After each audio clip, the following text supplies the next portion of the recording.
بسم اللہ الرحمن الرحیم۔ رشتوں کو جوڑے رکھنے کے لیے جھک جانا، درگزر کرنا، معاف کر دینا، یہ سب اعلیٰ ظرف والوں کے کام ہیں۔ کم ظرف انسان تو بس ایک غلطی پر ہی آپ سے قطع تعلق کر لیتا ہے۔ اس کائنات کا ہر رشتہ ایک آزمائش ہے۔ رشتہ جتنا قریبی ہوگا، آزمائش اتنی ہی سخت ہوگی۔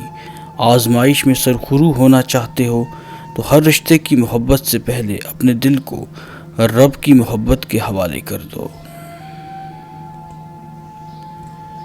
دکھ کے وقت رونے کے لیے کسی کا کندھا نہیں، بلکہ سجدے میں گر جاؤ۔ دل کھول کر اس رب کے سامنے رو جو اس ساری کائنات سے زیادہ محبت کرتا ہے۔ تمہیں وہ تمہارے آنسوؤں کو تمہارے دل کے سکون میں بدل دے گا۔ اگر آپ کا کردار مضبوط ہے تو آپ کے خلاف لوگ جتنا بھی زہر اگلیں، اس سے کوئی فرق نہیں پڑتا۔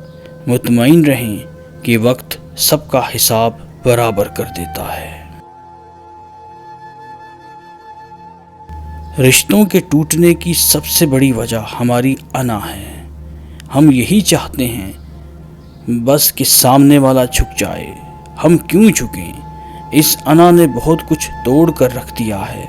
اگر اس انا کو ہی توڑ دیا جائے تو سب کچھ ٹھیک ہو سکتا ہے۔